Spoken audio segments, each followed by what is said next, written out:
Located on the eastern corner of Namibia is a region rich in flora and fauna with a breathtaking scenery, a melting pot of cultures, and it is known for its fish, ardently named the Zambezi bream. People of this region are people that are really still value their cultural way of life.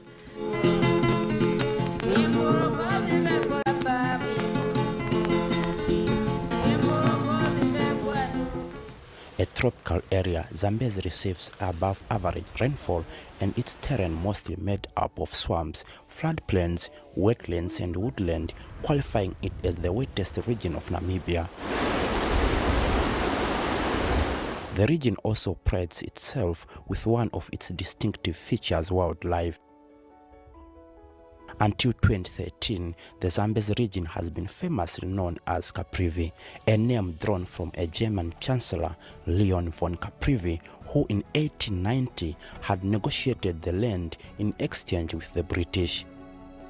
That negotiation would result in the finger-like piece of land annexed to German Southwest Africa to create easy access to the Zambezi River by the Germans. Starting with the German colonial interests, you will recall that there was the infamous, I don't want to call it famous, the infamous Berlin Conference where the Europeans met without, of course, African representation to decide how do they go about dividing their spheres of influence on the African continent, basically to parcel areas, parts of Africa to themselves, mainly for economic gain, to get especially natural resources. And what is now Namibia was given to Germany. Some remnants and relics of the colonial period remain in the region. Kuno kwa honono kwa mana na kakazubo. Akazubo kabaza kwa Majeremani babali kubusa muno mwa Caprivi kuzwirireze na Caprivi. Caprivi ibali mu Germany. Schuckmansbeck izwirira ha mu Germany yabali kwikara hasha yabali kusumpa Schuckmans. Yokutinja bali njomu Germany mukulwana yabali kwikara hano ha Schuckmans. Chwale kwa mana no mu yaho ma Germany babezi mu 1909 babazu mu 1914 ibi bakaline libalets kutibaza kakazubo kanirizi kanoli kuwamba mapa abusu wabantu. Katimamulilo is the capital of the Zambezi region after the relocation of the town from former Schuckmansbeck, now Honono, in 1935. Katimamulilo is Lozi words for that which dims the fire. The name finds its origin from the famous rock formation in the Zambezi River not far from the Zambian border, aptly named Stone City by locals because of the rock formation and cascading water. The area offers a breathtaking experience.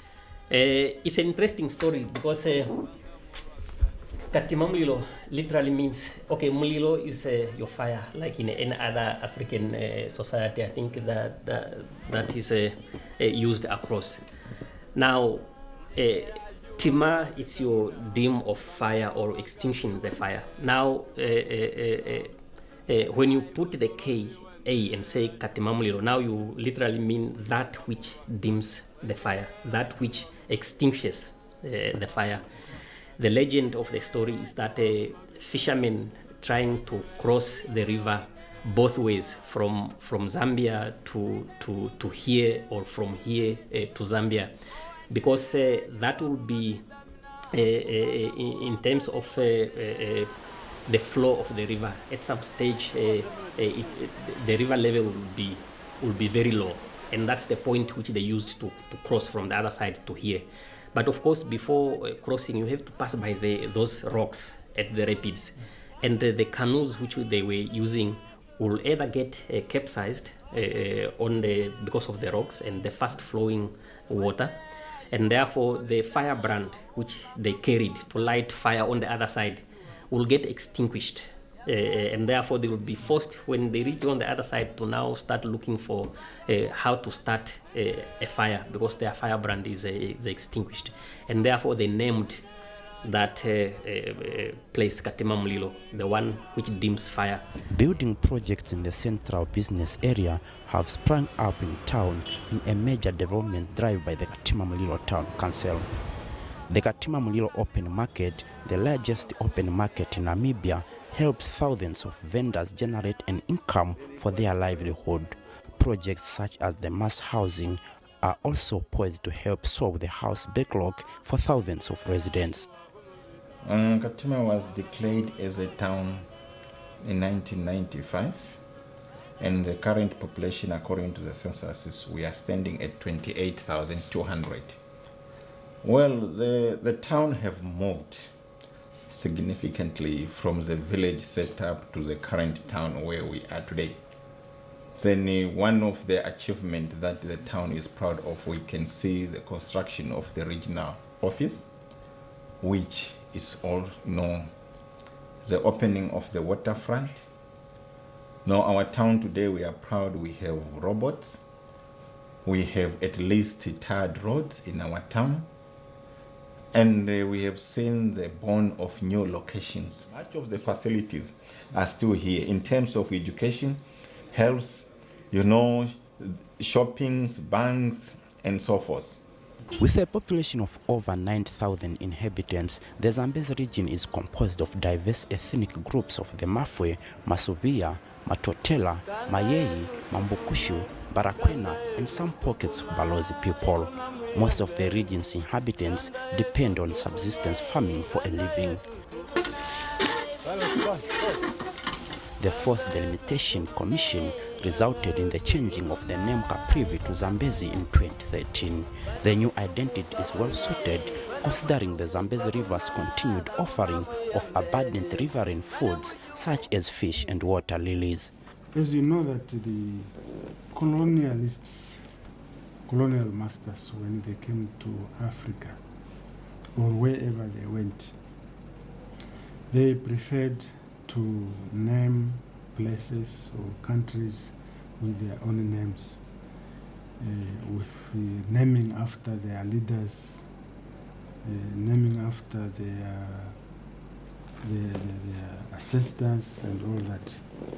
And this region was known to be Caprivi, because von Caprivi was the chancellor of Germany from 1886 to 1890. So we decided that the way we changed Namibia from Southwest Africa, because Southwest Africa is not a name, it was just a direction that this country is found in Southwest of Africa. So there was no name there. That's why the SWAPO party named this part of Africa as Namibia. Yeah. Many countries, they changed colonial names and they put their own names. So we decided that we come also to an understanding to rename our region. It was not a one-day thing. We consulted the traditional authorities. We consulted the parties and the churches. We had a meeting here in January 2013 for all stakeholders, the traditional authorities, churches, and the political parties. Strategically located, Zambezi region borders 3 countries, Zambia in the north, Angola in the northwest, and Botswana in the south. It is composed of 8 constituencies. The region has seen major development in recent years. Among the notable projects that have taken place in the region is the farmed Kalimbeza rice project. We have the Kalimbeza rice project, which is producing rice. The community of Kalimbeza and Isize availed 195 hectares of land to government so that we can produce rice. Out of that 196 hectares, we are only plowing 40 hectares.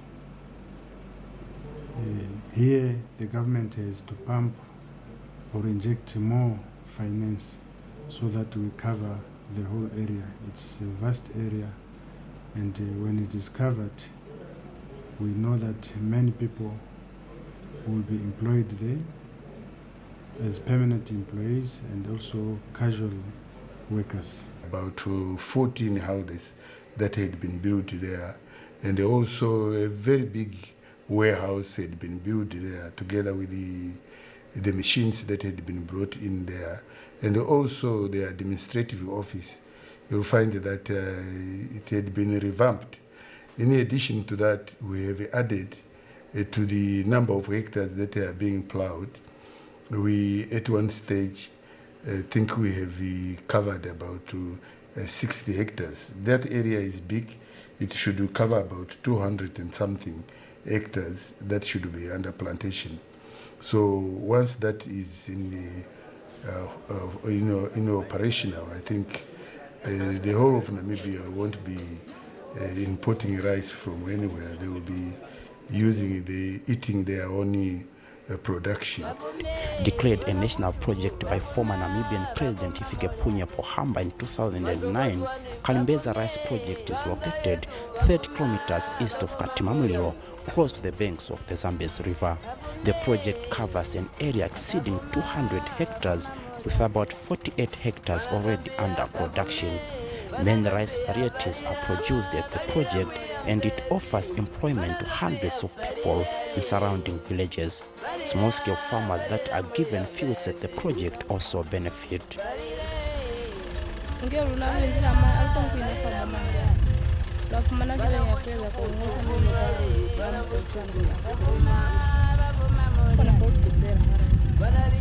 The region has an excellent road network that has helped boost cross-border trade by linking Namibia with neighboring countries.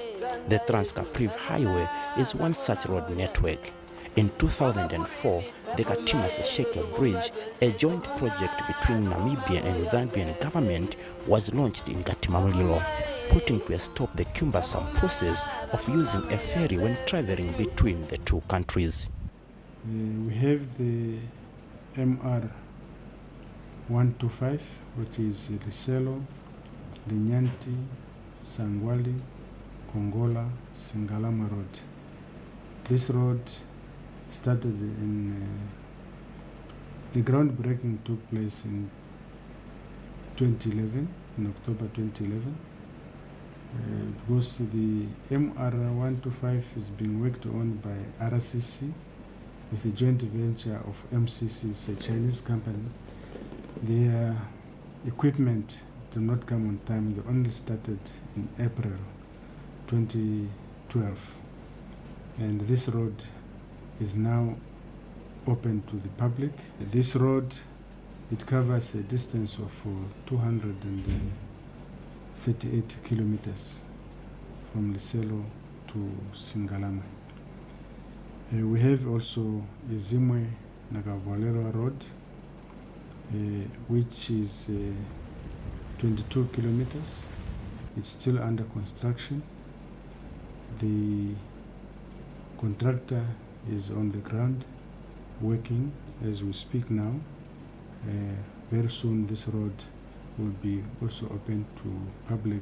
Construction of the Isize-Luhonono Road in the eastern floodplains is already underway. The project, composed of culverts and bridges, will cost government in excess of 400 million Namibia dollars, and it is expected to be completed by 2017.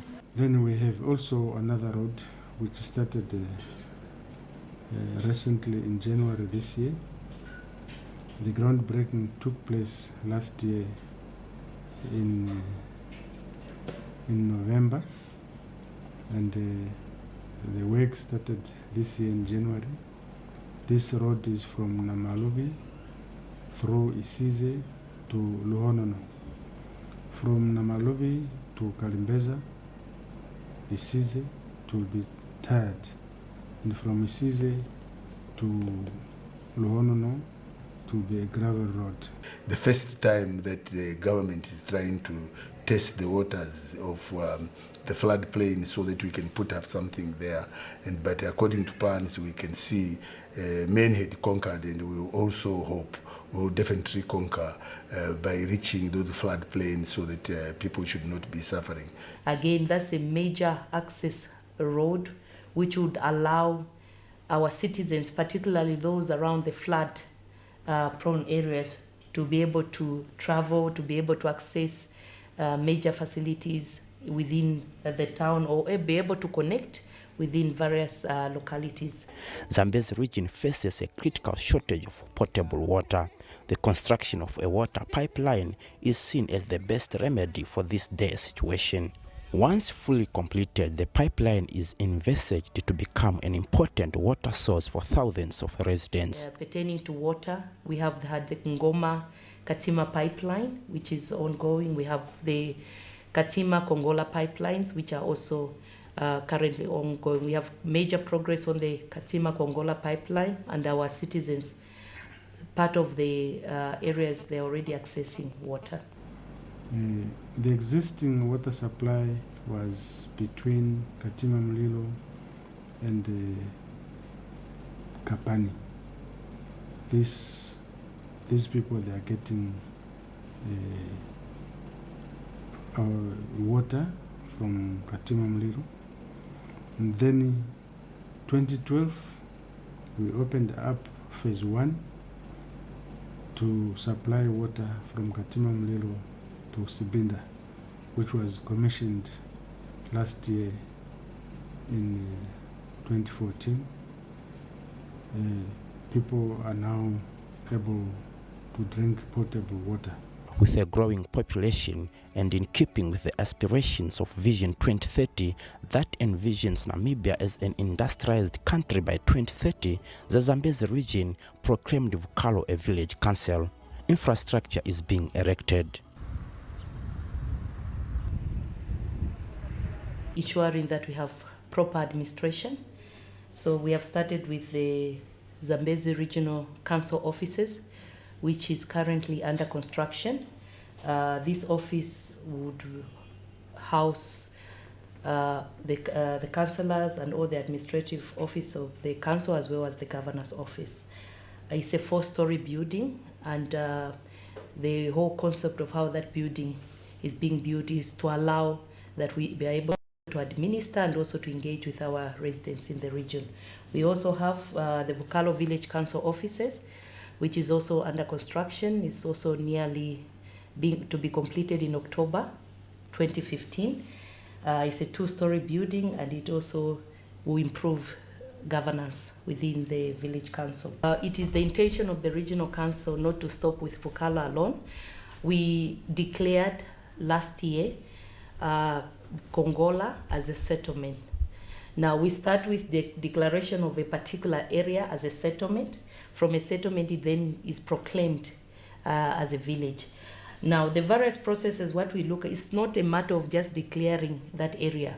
We look at the facilities which are there, we look at the population, we look at the demand for particular services and the location, particularly if you look at health facilities which are there, the number of schools which are in that particular area.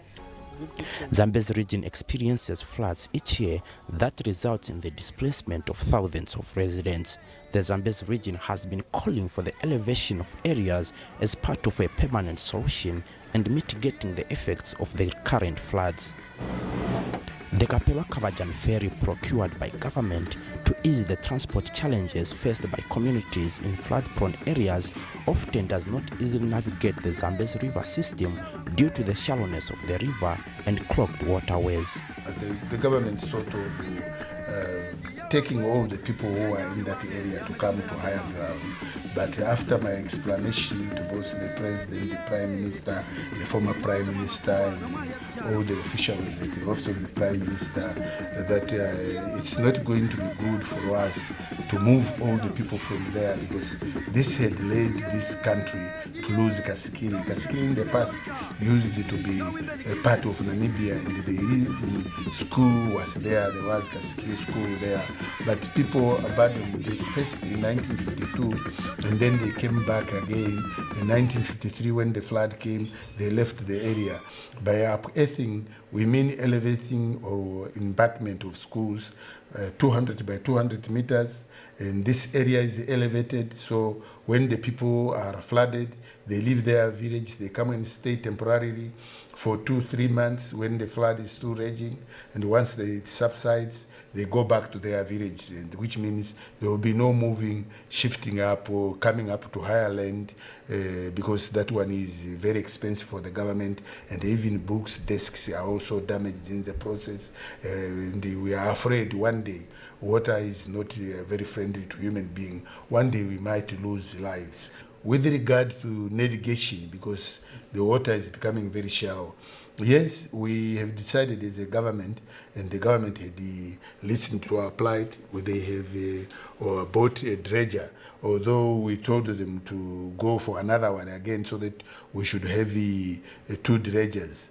So the first one that is there, we are just only waiting for our Zambian counterparts so that they should come, because during the feasibility study, they were also involved, and we know we are sharing the river. We want to deepen it so that we can, the barge can always travel, even during dry season like September, October, November, or December. One, there was the issue of relocation. You might have been aware a lot of people have relocated from the flood-prone areas to other dryland areas. Of course, the other measure we have also tried to address is to have upearthing, ensuring that the grounds of schools and certain areas, particularly where we have government facilities, are actually raised to the level where the floods, they are not affected by the floods. I think this is an issue which, as council, we are in serious support of. I think we have countries surrounded by water, and they still have reclaimed portions of that land and be able to utilize. It will be to the detriment of our citizens if all of them left that area. Land, the most precious resource, has become the source of many disputes in the Zambezi region. Often the Zambezi Communal Land Board handles such matters. Land is a very serious issue in this region. Because we always have problems being reported to our office, land issue, land disputes, and all this. We always address that issue in collaboration with the traditional authorities, because every member of the community belongs to a certain traditional authority and is living under the leadership of that traditional authority. These are the people or traditional authorities that we call in so that they assist us, or we assist them to solve land issues. Of course, there will always be disputes. We have had a number of disputes where the same piece of land is applied by probably 2 different people or even 3 families. And that has been handled by the Communal Land Board, where we send a team to investigate and actually get evidence of who really is the true owner of the land. With the region endowed with natural resources, many illegal activities that seek to destroy this abundance are taking place, particularly the poaching of wildlife. The Ministry of Environment and Tourism has intensified its operations. Conservancies have also been formed as part of community-based approaches to conservation. Poaching is a challenge in the region. Poaching is a challenge because it has shifted from hunting for the pot or for own use. So now it's commercial. Every citizen should be engaged because it's not only the local people who are poaching. It involves people from across the borders or from Europe, so to say. Tribalism has besieged the region for far too long. Since taking office, Governor Sampofu has been campaigning for a united people in the region. Yes, I may say since I started as governor in this region, I've been talking to the communities, sensitizing them the evil of tribalism. Tribalism is a disease which we should fight against, and tribalism is also delaying some projects or developments in the region. We keep on fighting one another without coming together and plan for the development of the region. 2012, we launched the Chiefs Forum, where we bring together our chiefs to talk about development of the region, to talk about unity in the region. I'm happy that this Chiefs Forum has brought together our chiefs who were not talking to one another at some stage, but at least now there is progress. We can see that there's progress. Despite challenges of tribalism, residents of this vast region are still deep-rooted in their cultures. Well, in terms of culture, it's a melting point. It's a melting point. Also because it's a crossroads. It's a border town, and therefore you have a people that has a next of kin in neighboring territories. The cultural influences really both ways is amazing. That's why in this region, even in terms of crime, you really can point to petty crimes. Maybe it's the Christian influence, but still I ascribe it more to their cultural inclinations. You see them annually when they come to their different cultural festivals, and you see how a big deal they make out of that. Really, they go out of their way to make it interesting. The Zambezi region is unstoppable, striving to reclaim its former glory as a breadbasket of Namibia. The Zambezi regional leadership and its people are hard at work to complement efforts geared towards the realization of Vision 2030. Muligane